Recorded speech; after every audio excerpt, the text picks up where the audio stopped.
So welcome back, everyone. Welcome back to the people online as well. I hope you had a good lunch. So we're already in our last afternoon. We only have 2 panels left, unfortunately. But as you can see, we have a very large panel this afternoon. Amy Schmitz, which is next to me, will start. And then our 2 colleagues, Chris and Zbyněk, actually will have co-presenters since they were helped in preparing the work that they'll be presenting here. So simply because Nicky's name is not in the program, so I wanted to specifically present Nicky. Is it Gillibrand or? Whatever you like. No, it's important. How do I pronounce Gillibrand? There you go. Apologies for mispronouncing your name. As well as Michal Matejka. Am I close? Michal. So apologies, and with a name like Vermeys, I should know better. So without further ado, I'll let Amy start and present herself as well. Okay. So first of all, thank you. Thank you to the Cyber Justice Laboratory for having me, and to ODR Forum, and to Leah and Nicolas and Karim, wherever he is, and everybody for all the wonderful work that you're doing with this program. So I'm going to go fairly quickly through my slides because I don't want to labor long. I'd like to get down to questions. And what I'm going to talk about was referenced, and I appreciated from the last panel, I believe Chris mentioned this, what is the duty of technological competence, and what does that mean in today's day and age, and sort of where does that come from, and what does it mean, and how do we apply that when it comes to lawyers, dispute resolution professionals? I say this as someone who is a law professor, but I'm also the co-director for responsible data science for the Translational Data Analytics Institute at Ohio State, which allows me to work with cross-cutting multidisciplinary teams. And so with that view, it makes it even more complex, but yet more important. I really appreciated the statements, Dan, Leah, talking about cross-cutting analysis and the importance that we have a lot of different types of people at the table and break down silos. So I invite you. Here we go. All right, so what am I going to do? Points to cover. Here's my agenda. First of all, just what does it mean? What is technological competence? And focusing on the words benefits and risks, which come directly from the rules, which I will show you.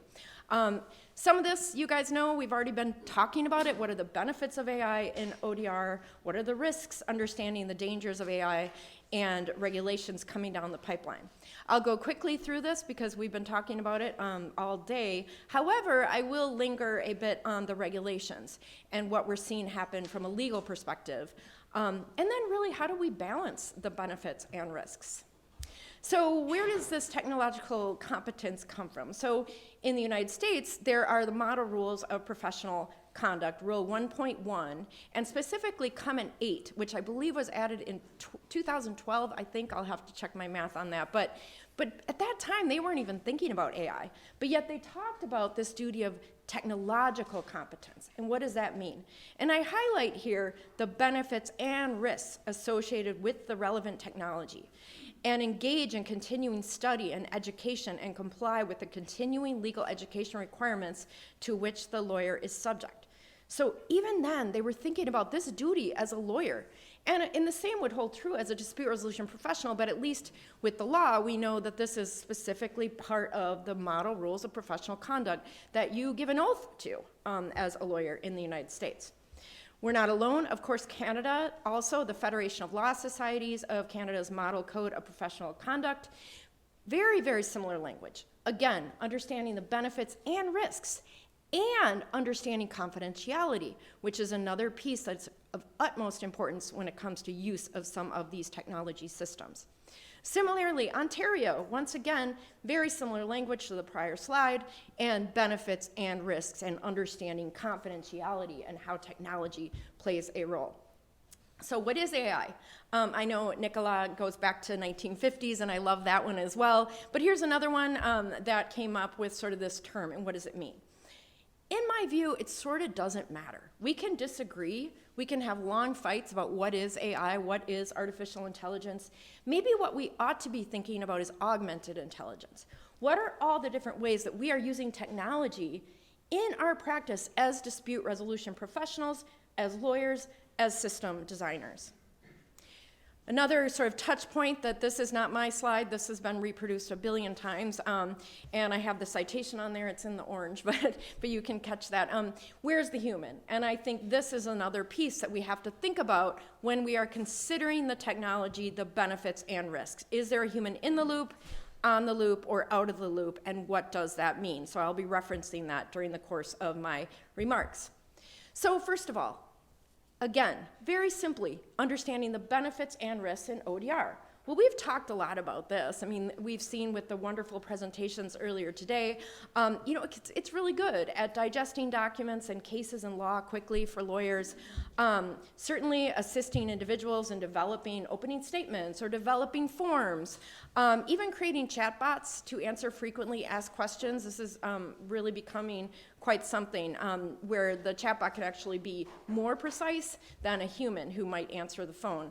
Also checking agreements for abnormalities. It turns out this is a really cool use of AI to help self-represented litigants because self-represented parties make a lot of errors in their documents, which cause them to keep having to go back to the court. Turbo Court is an example where they're using that sort of AI in order to catch mistakes in court filings, especially for self-represented litigants. Also catching deepfakes and fake evidence. We're seeing more use of AI. I also work with the Institute for Cybersecurity and Digital Trust at Ohio State, and use of AI to catch deepfakes, to catch fake evidence, is another area that is really robust and quite helpful in dispute resolution. Lawyers and neutrals using it up for document review. I mean, the old days when I was a young associate at a large law firm, 2 large law firms where, we would sit in warehouses for hours, billed at who knows what per hour, just to look at documents. Of course, AI can do that much more quickly. We're also seeing use of AI to analyze contracts and help individuals negotiate the terms that appear to be problematic.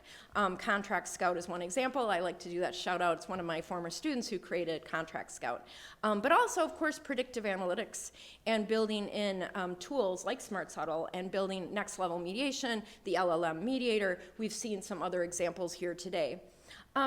And hopefully helping self-represented litigants. I don't think we've gone far enough in that area. It was a lot of fun with Carl and others in Braga, Portugal, really looking at how can we use AI to help self-represented litigants? How can we create these tools to help people learn about their rights and to even empower themselves in an online dispute resolution, in a negotiation, to know what is going on. Also, so natural language processing can be helpful, and triaging systems, wizards, JusticeBot is another example. And also, if people are interested, I have a paper with John Zaleznikow, and we parse out all the different modular ideas for creating intelligent technologies for self-represented litigants. It's on SSRN, free, open to the public, so you can check that out. Even if you ask ChatGPT, how can it help neutrals? As you all know, I'm sure you've done this yourselves. It can gather information, case analysis, legal drafting, but I have to laugh a bit about that, right? Because it says that it's good at legal drafting, but then there's a big disclaimer at the end, right? I am just a large language model and I am not capable of providing legal advice. Oh, but by the way, here's a draft contract you can use. So it's a little bit of, sort of a double-edged sword there that we have to think about when it comes to use of ChatGPT for neutrals. Of course, there's also the problem of using a hammer when you need a screwdriver. We've all seen that with the lawyers in New York who thought it'd be a good idea to use ChatGPT to cite cases. That would be technological incompetence and absolutely would violate your duty of really the model rules of professional responsibility quite clearly. We also can look at different ways that we can use AI to help with framing, just framing your argument in a more productive way.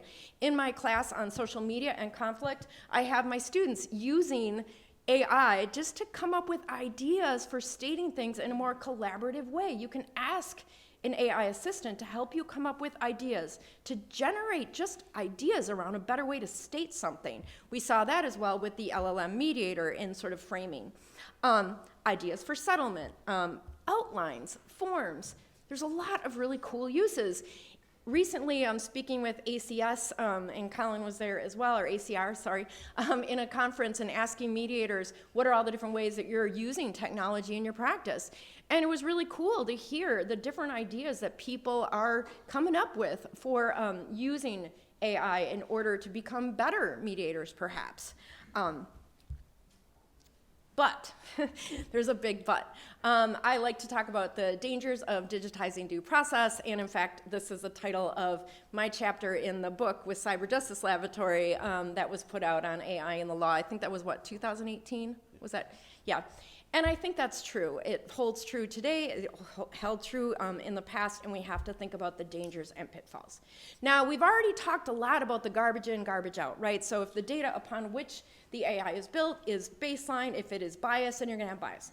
But I wanna add another piece to that. Recently, there was this conference I was part of that really looked at the human plus machine, and what is our own psychological propensities, and what is the interaction with AI? That is a different concern that we also need to think about. What happens to our brains when we start to rely on AI to make decisions for us? When we kind of stop using our creative problem-solving skills? Jacob Ward had written a book. We did a book club with Mediate.com. Colin was part of as well, and he talked about his book, The Loop, and how AI is kind of taking over and doing a lot of our problem-solving. That could maybe limit our abilities as a mediator, for example, to come up with our own creative problem solving, our own creative ideas, if we're relying too heavily on AI. Bias plus anchoring and confirmation bias. By anchoring, I mean, if you're handed something or you see that the data provided this answer, you are anchored on thinking, it's just our normal human propensities. We're thinking, oh, well, that's gotta be right. It came from the data, without really looking under the hood. How many of you sort of check on your Siri to make sure they're right on the weather? You know, there's a lot of sort of decision making that we rely on AI to make decisions, but also confirmation bias. We've seen this in the US with sentencing and jail or bail, in the sense that a judge might use it in order just to confirm what they already wanted to do. And the explainability, this black box problem that we've talked about this, and anyone who's involved in AI has heard much about that problem, and proprietary blocks. Even in the Loomis opinion that talked about Compass, they can't get their hands on the intellectual property. No company is going to give away their secret sauce, right? So intellectual property rules can stymie ability to even know audits or transparency. But also insufficient, inaccurate, and improperly structured data. Sometimes the rush toward the bright, shiny new toy means that you rush to put something on the market without really testing to be sure that it is accurate. More dangers, limited capacity. The law evolves, so if we're only looking at backwards, then we're perhaps not looking forward in terms of the information. We all know that the free version of ChatGPT is only on information through 2021, and it also includes things like Wikipedia, which are sort of questionable. But the law and mediation really requires more than just sort of these sort of deterministic aspects that come with AI. We won't labor again on hallucinations, we've heard about that, but also transparency in the processes. Especially if it's a court-related process, there's much to be said about public participation in the evolving law and creation of the law, as was mentioned earlier yesterday. I worry about gaming the system and this idea, a new idea around the digital haves and have-nots. Now, we still do have an access to the internet issue. My family lives in the middle of nowhere, Wisconsin, where sometimes you have to go to the McDonald's parking lot in order to get access to the internet. So that still exists. But now it's a whole new level. At lunch, we were talking about how law firms are developing their own systems that are so robust on their own data. They're doing analytics on opposing counsel, on the jury, on everything involved in a case. They have harnessing an immense amount of data, especially very, very large law firms. And it's interesting when you see them sort of coming out on LinkedIn. I like to follow the Legal Tech Fund, but also looking at what law firms are saying. And there's a lot around the messaging, right? And they're using things like Harvey and creating their own private systems that are incredibly robust. And we even have Lexis and Westlaw in the United States, subscription-based, right? And they do have pretty much a monopoly on a lot of the case law and a lot of the access to that sort of information. And they're building their own AI systems that are layered. So you've got the expert system layered with generative AI, very robust, very sophisticated, and again, able to do analytics on just about everything. And then this worry about second-class justice, this idea that, okay, are we going to allow for those who have less money, they get the sort of digital mediator or digital arbitrator or digital answer, whereas those who have a lot of money can get sort of the full throttle of justice, and sort of thinking through what that means. And being very careful and intentional, and I really liked what Leah said about sort of making sure that self-represented litigants and all these different parties are at the table to discuss these systems and what they mean. Example, more dangers, danger ahead. This is, of course, all you have to do is Google OpenAI and the lawsuits that have been brought, of course, defamation. And it makes things up that are very bad about people. Well, it turns out one was a radio host, and it really hurt his reputation and his bottom line, and so he's suing. Also, we, of course, have the copyright infringement, Sarah Silverman and others. There's a lot of lawsuits being brought around copyright as well against OpenAI and the information that is being fed into AI systems. Now, we're seeing local patchwork in the United States. The other piece is just navigating. Again, what does it mean to be technologically competent? So do I need to know all these local laws? This is a law in New York, and it came in line July 5th of 2023, and requires disclosure around use of AI when screening job applicants. As you might have read in the research, and it's come out, is some of these companies have been using AI to screen job applicants, and it's caused bias in selection of employees. That's concerning, right? And so we're seeing, but that's how a local law can actually make a big difference. The national, in the United States, states are coming out with their own regulations. And it's a patchwork to even understand all the different regulations that are at play. The White House in July, voluntary commitments. I really enjoyed the discussion. Dan bringing up, are we just allowing people to sort of police themselves? Answer is yes. In the US, the largest companies who are using AI, they have a voluntary commitment with the White House. Amazon, Anthropic, Google, Inflection, Meta, Microsoft, and OpenAI have all signed on to voluntary commitments.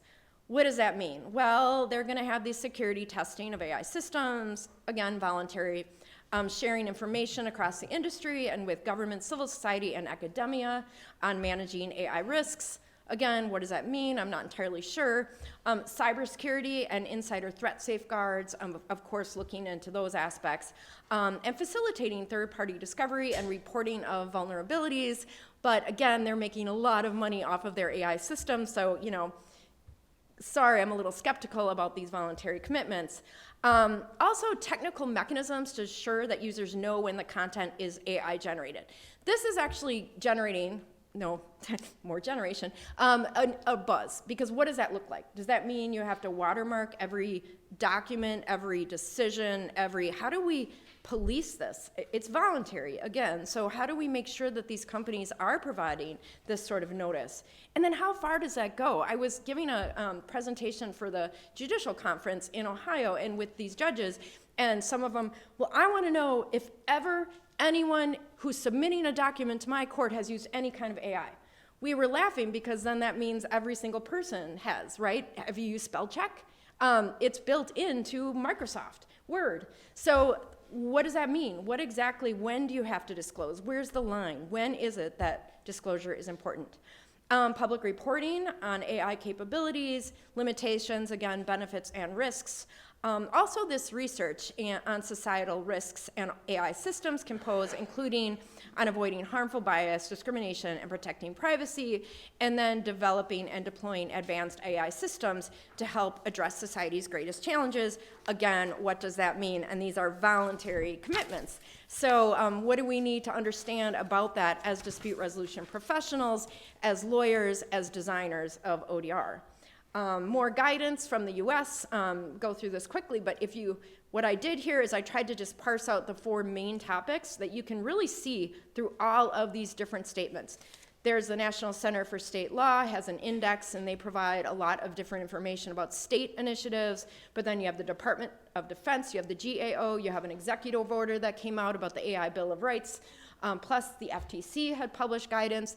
And I think they all really rally around these 4 main pieces in the guidance that's been provided to date around transparency in creating and using AI, explainability, how is it being used, fairness, how do we ensure fairness of the system? Again, what does that mean? I went over to computer sciences and I saw there was a professor who's teaching a class called Fairness and Machine Learning. So I asked her, I said, okay, so what do you do? How do you assess the fairness of what you're doing, and what do you teach your students? It's all mathematical equations that they're using to decide whether or not it's fair, which, I think is problematic, but they think makes sense, right? It's a mathematical equation. Accountability, again, really thinking through.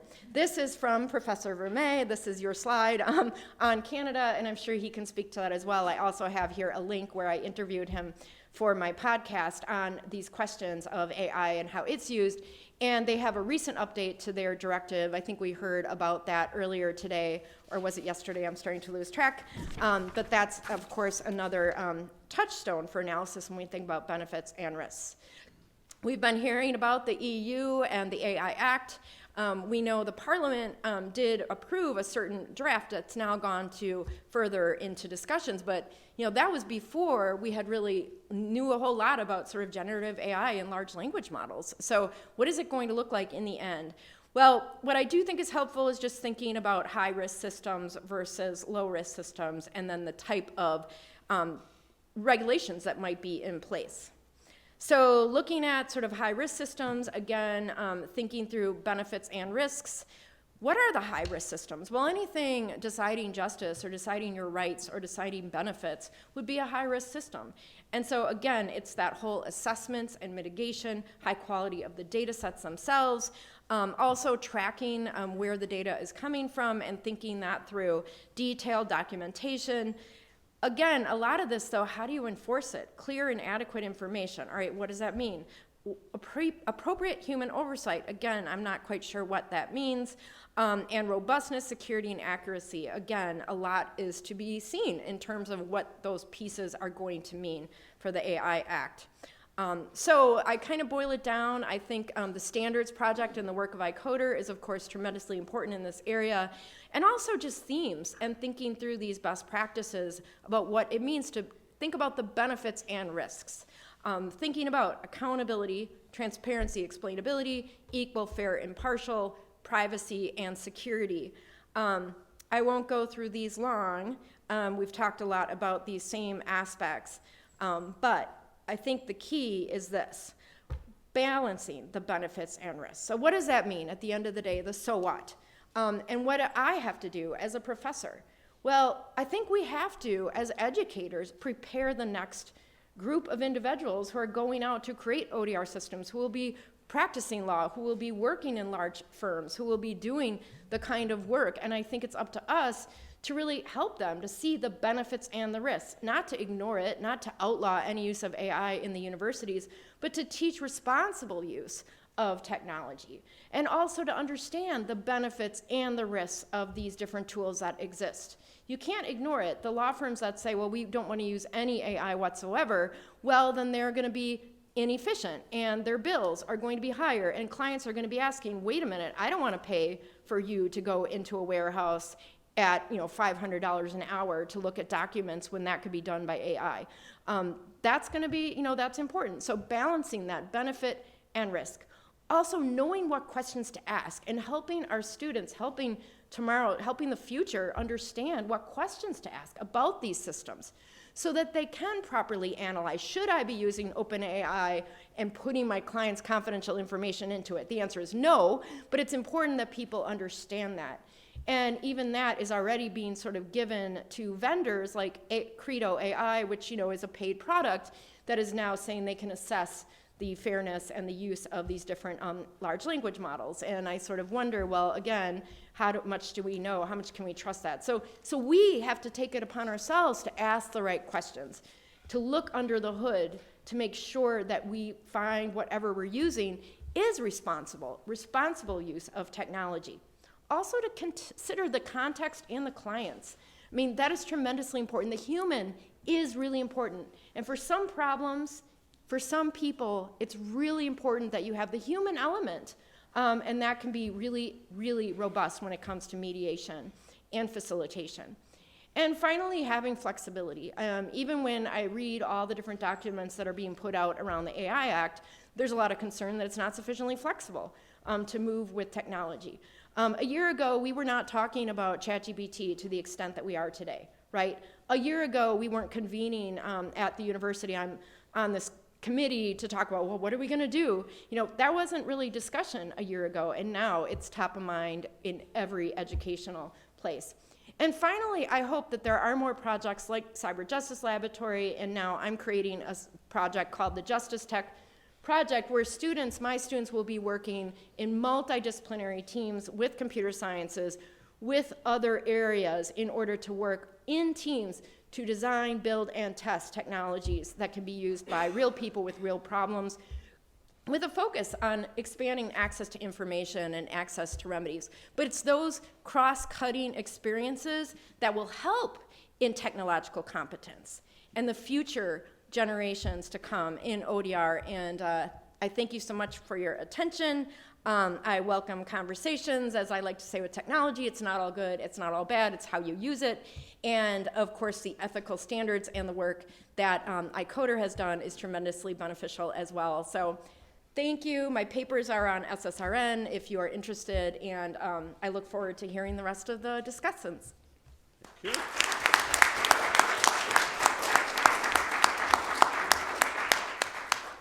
Chris and Nicky.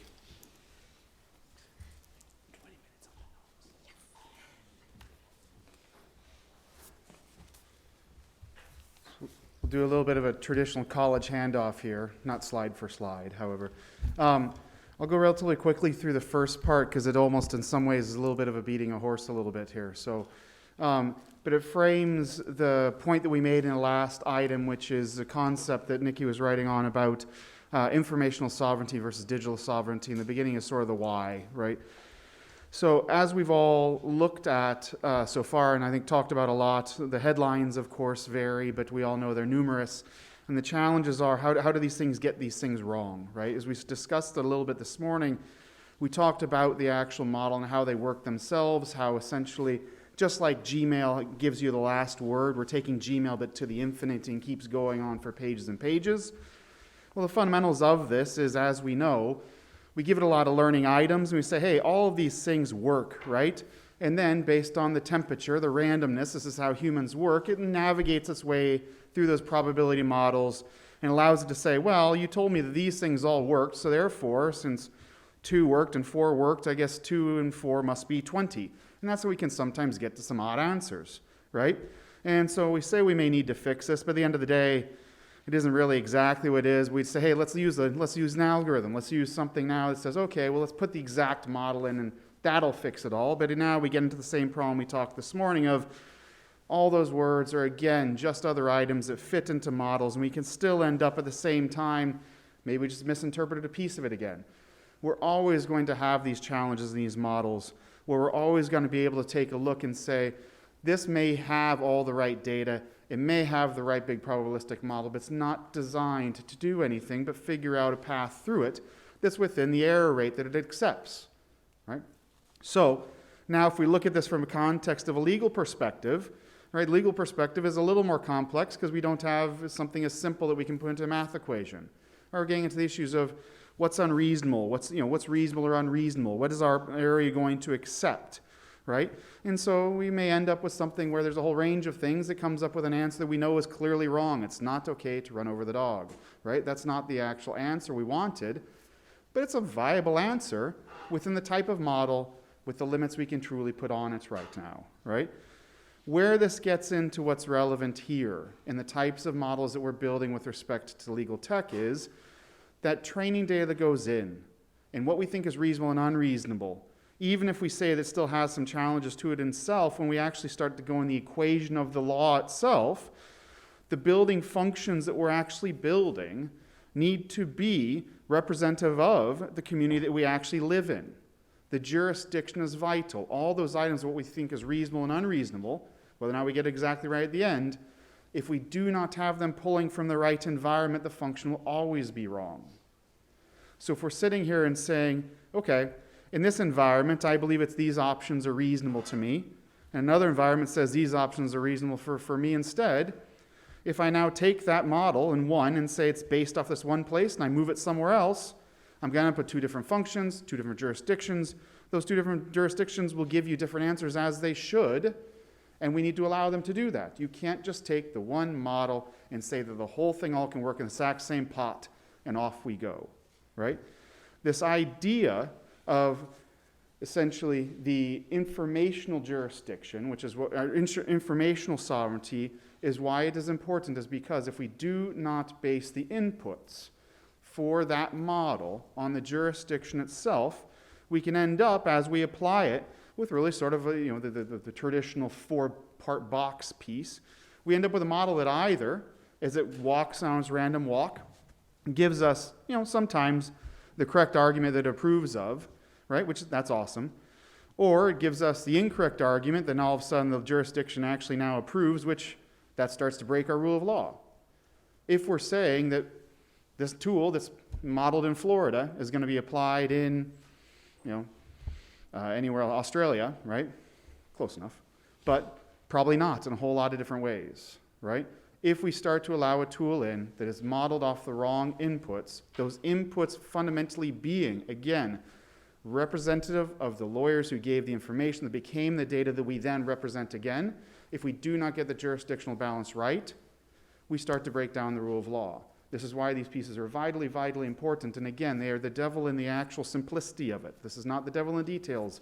This is the main underarching piece when we're looking at these models we need to be careful of and understand that the source of the information is now more important than the location of where that artifact is held. And this gets us to Nicky, sorry. Thanks. So is anybody seeing this? Well, the EU they're going out of their way to become a global leader in AI regulation and have made it a key political priority. There's 3 sections within this which are quite interesting and actually touch upon many of the issues people find with AI systems. For instance, you have section 10, whereby there's a goal to remove bias to some extent because the data set should be from a specific geographic, behavioural or functional setting. So in that regard, it's ensuring that the data sets are representative of the local community. So section 12 here is on auditability, and this is about whether the logging capabilities are traceable or not. Because if they're traceable, then we can have a monitoring model of cause and effect, which permits a lot more accountability. The final section we'll look at here is section 61, a post-market monitoring system that should actively and systematically collect, document and analyse data. The key thing here is it contributes to transparency and ownership. Where AI was something of a liability shield because you cannot hold AI accountable in many situations. Now the human who deals with the compliance, who deals with the monitoring, is therefore at fault, so it can't act without that liability. So the EU says this is digital sovereignty, but it's probably the incorrect way to look at this. Digital sovereignty's focus is primarily on where the location of the data is. And in that regard, Chris and I believe that we're looking at the wrong thing there. Instead, it's about jurisdictional outcome. Rather than data protection laws and data localization, we should move towards this idea of informational sovereignty. So our framework is loosely based on something in geopolitical sovereignty discourse, whereby it's said if you have those 4 factors, you have sovereignty. But the first of these is to do with population. So the model training should be limited to the observations or interactions with individuals from that jurisdiction. We have territory, which means the jurisdiction is not actually geographically constrained, but should be inclusive of those practitioners within that represented community. Recognition, which is to do with system outputs where they can be auditable. So you'll see at this point that a lot of these ideas are shown in, to some extent within the EU regulations. So it's going some way to doing this, but we're not completely there yet. It's just the start of a better framework. And finally, of these, there's the regulation of borders. So system outputs must be sufficiently immutable to prevent modification when transferred across systems. So our key focus here is jurisdictional appropriateness. And why is this important? Well, as Chris said, there's something to be said about striking a balance between having something that's innovative and actually being subject to the rule of law and observing it. And I think in the long term, if we allow things to progress as they are, it's actually a greater risk to innovation in the long term when it becomes more and more problematic. If we take these measures now, over time, it will lead to better outcomes. So this move towards informational sovereignty is a shift in logic towards AI regulation. So this is the key thing here. And the continued development of the concept is necessary and can actually assist with more stringent regulation in the future. But that needs everybody's help. We can classify these things and categorize them, but we need to keep to frameworks. Engagement with stakeholders as well is a necessity, because we can sit here and discuss this, but we need to be speaking to the people directly who are making the law. And unless you've got any final points, Chris, that marks the end. I think a lot of our proposal here is to throw this out as a thought and see where's the holes, right? Again, we know that just privacy laws based off data, the data's location, when we protect the data, we're missing a whole ton of stuff.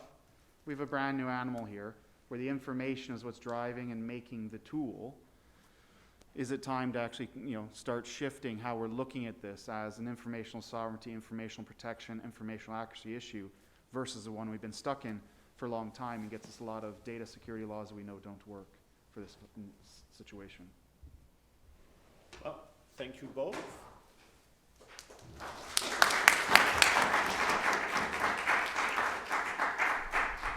So Zbyněk elected to stay seated for his presentation. So gentlemen, the floor is yours. Okay, thank you very much. So first, maybe a little introduction. My name is Michal, Matejka. I'm a colleague of Zbyněk here in a law firm in Prague when we do technology law. And today we want to talk about a little bit about our work that we do down there in Europe, in Prague. And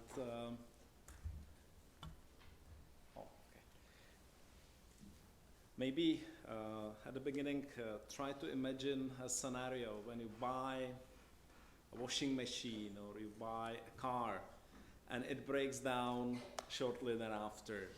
And what options you have in today's world, either to do nothing, which majority of cases end up with, or you may go to court and pay your lawyer a hefty fee to get represented in a case when you claim the defects and ask for a compensation. In maybe not so distant future, you may have another option and you may have access to the platform through your mobile application or through your PC. The platform which we call Virtual Agent Platform, or VAP, in which you will get a guidance for such a process in which you can claim the defects in your washing machine or in your car. That platform will enable you to seek compensation for your claim. It will help you to manage the entire process. If it comes to negotiation, it will advise you about the correct strategy to take, maybe even employ these modern technologies of claim settlement, such as blind bidding, for example. Or when the mediation will be an option, it will be able to show you the correct strategy for such process, even advise you whether your steps that you are considering to take are in line with that strategy or not. And finally then, if it comes to court or some kind of alternative dispute resolution, it will advise you about the deadlines, about the steps you need to take, about the structure of the complaint that you have to prepare. But very important thing is that it should be able to do it in your own in your own language, or you don't have to be familiar with the legal process or legal language. You just will put it in your own words, and the system will be able to create or transform that into the words of use in that legal proceedings. It will also not be dependent on some forms of specific dispute resolution institution, but it will be able to transform what you put into the system to create the specific legal template. Then, when the AI comes in, that this system will be able to help you on the basis of the previous cases. It will be able to learn, of course, based on anonymous data collected from the previous cases. And then the data will be stored in your specific secure data space, to which only you and the persons designated by you will have access. So that's basically, in a nutshell, what we are thinking of. But in order for such platform to be successful, there are two basic or critical assumptions. And first is that the control of the data has to be with the person that created them. The person that created the data has to be the control of the data. And the second critical assumption, in our opinion, is that there has to be symmetric relation between the parties. Now you may say that in a consumer to business scenario there is not symmetric relation between the parties, but this is what the platform is intended to actually remedy. That it will enable those, including those that are disadvantaged and don't have access to, wouldn't have access easily to the court proceedings normally. So the purpose of this is actually to lift the position of such disadvantaged party and result in achieving that symmetry in the relationship between each party to such dispute. And with that, I leave Zbyněk to continue. Okay, so this morning I was mentioning about the autonomous cars and about the fact that in fact the progress in the autonomous cars has been achieved by open source software, by open standards for data, and by massive sharing of data by among all the stakeholders, including between competitors. And really the AI is probably the most advanced now in autonomous cars, possibly. So we know that in ODR, in e-justice, our field is much more complicated than autonomous cars or than the car industry. Yeah. But perhaps these basic assumptions also apply. Yeah, we had a great presentation by Ayelet yesterday, and she conducted a great research with Orna. And so based on the research, she concluded that there is still roughly like 15% roughly of the interviewees which were not satisfied with the access to justice, with the online platforms, even under the, let's say, under the current state of the art.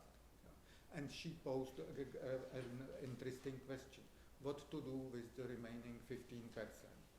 So, in fact, after our panel, you will hear from Adria, from a student who conducted research in our offices, and he interviewed several leading scholars and also persons with practical experiences in designing and building ODR systems, including Ayelet.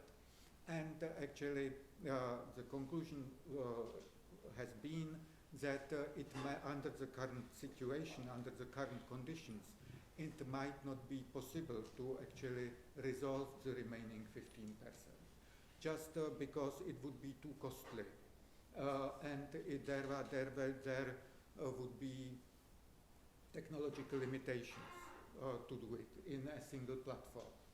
So maybe we would need to go to these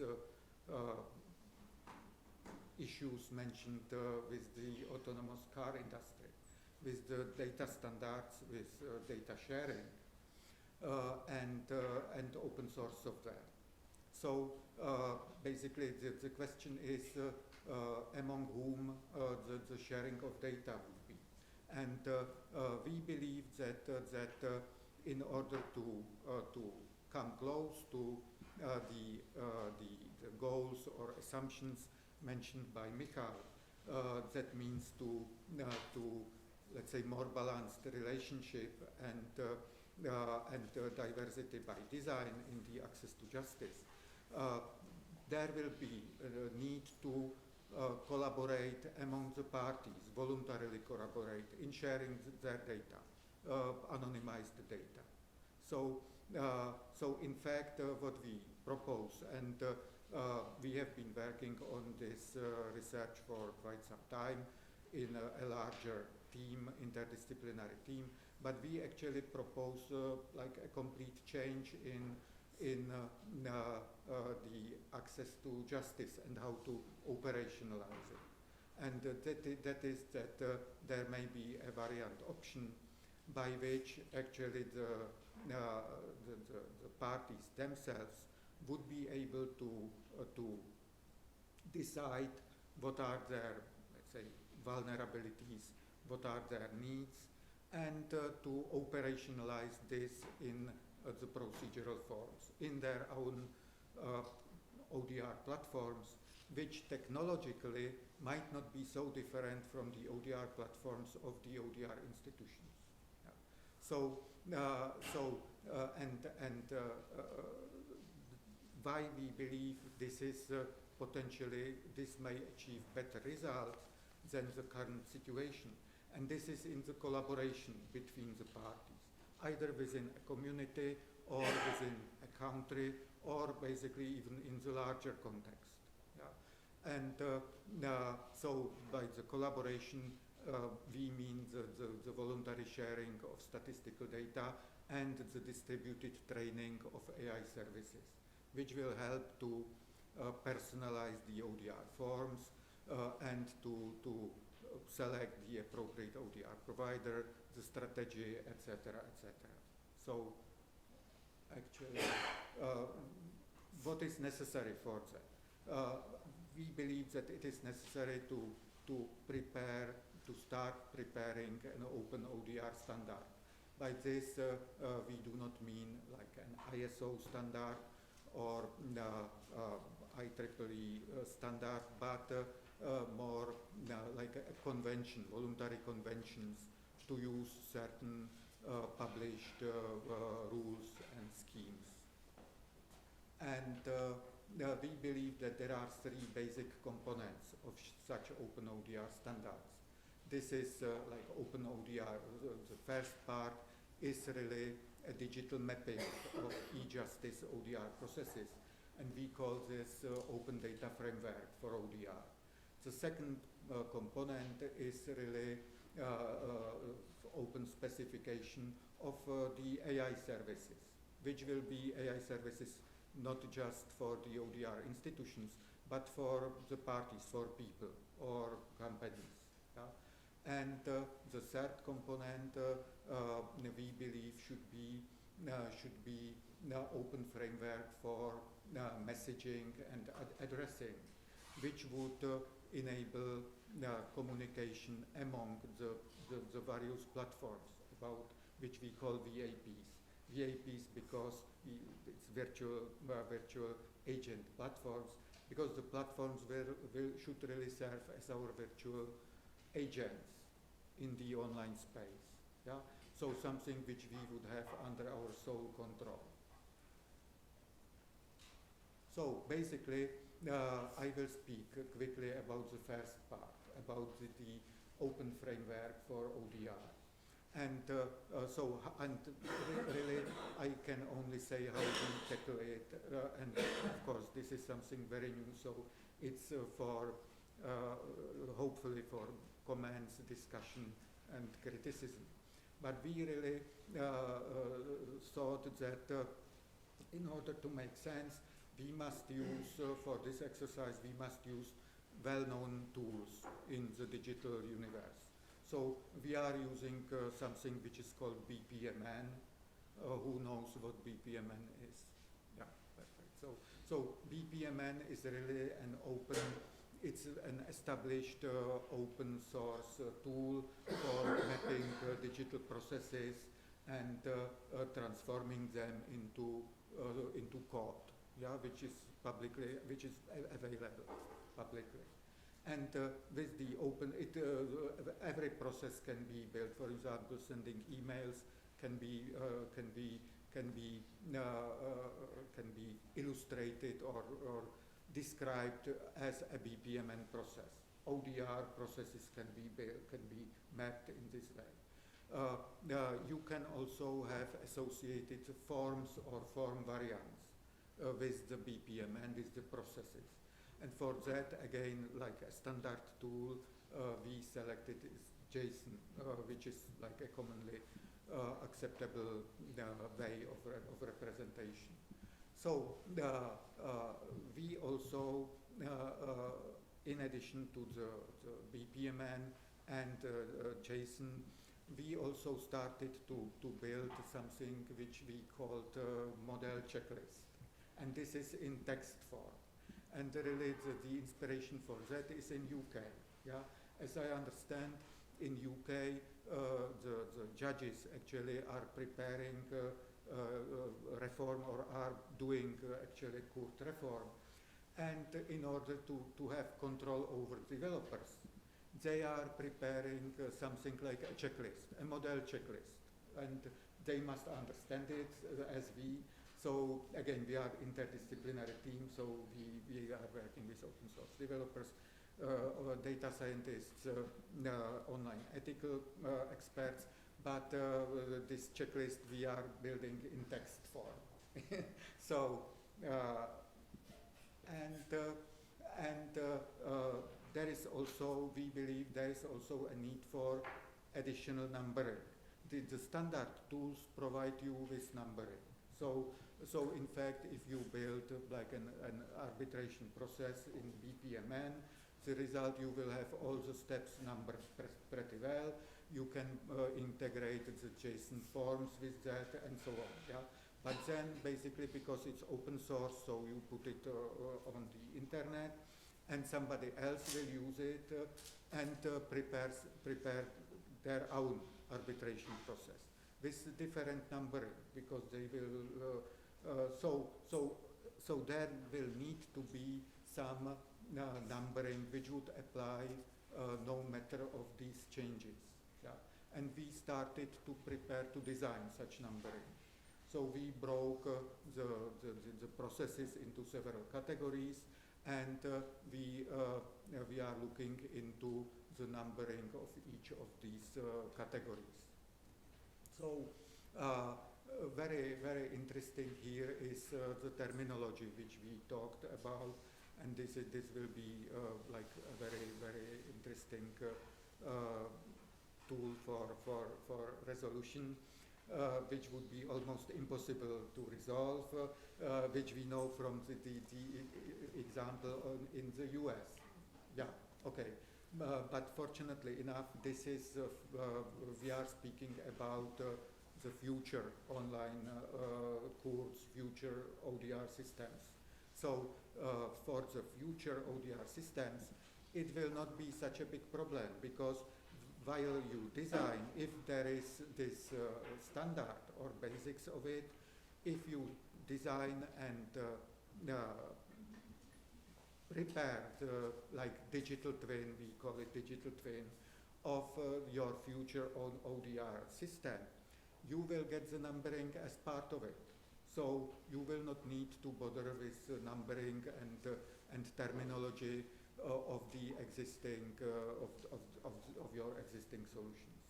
So very interesting are also issues with on digital ethics, because I think that we will need to look at it differently than as we look at the digital ethics at the moment.